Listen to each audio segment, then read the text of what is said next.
महात्मा गांधी जी 1917 का चंपारण सत्याग्रह भारत में गांधी जी के नेतृत्व में पहला सत्याग्रह आंदोलन था और इसे भारतीय स्वतंत्रता आंदोलन में ऐतिहासिक रूप से महत्वपूर्ण विद्रोह माना जाता है।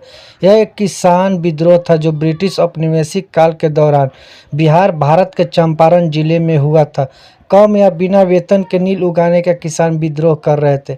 चंपारण, जहां हजारों भूमिहीन दास, गिरमिटिया मजदूर और गरीब किसानों को जीवित रहने के लिए आवश्यक खाद्य फसलों के बजाय नील और अन्य नकदी फसलें उगाने के लिए मजबूर किया गया था। इन वस्तुओं को किसानों से बहुत कम कीमत पर खरीदा गया था।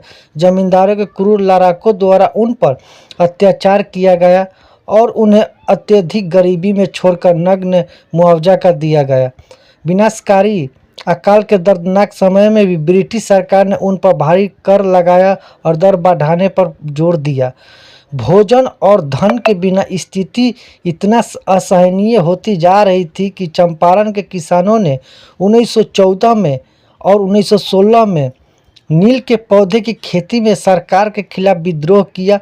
नील की खेती करने के लिए राजकुमार शुक्ल ने महात्मा गांधी को चंपारण आने पर मजबूर किया और हमारा इसमें महात्मा गांधी जी के बहुत महत्वपूर्ण रोल रहा।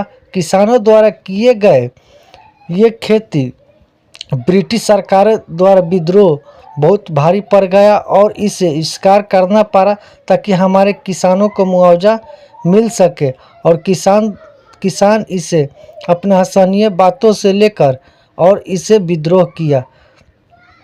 1917 को ब्रज किशोर प्रसाद, राजेंद्र प्रसाद, अनुग्रह नारायण सिन्हा और आचार्य कृपलानी सहित प्रख्यात वकीलों के एक समूह के साथ चंपारण पहुंचे।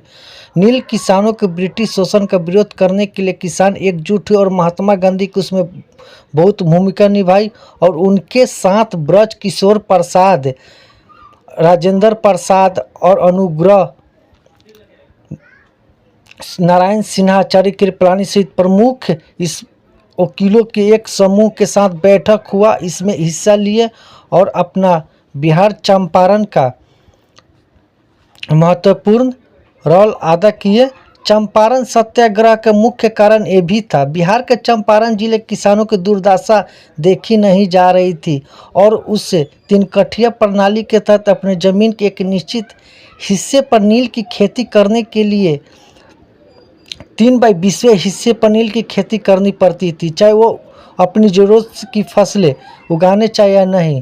इसका मतलब ये है कि 3/20 की खेती के हिस्सों पर करना पड़ता था और ज़्यादा खेती करने पर कम मुआवजा भी दिया जाता था। ब्रिटिश प्रशासन ने किसानों को शोषण किया जिससे उन्हें नील की खेती करने और कम कीमत बेचने के लिए मजबूर किया गया था।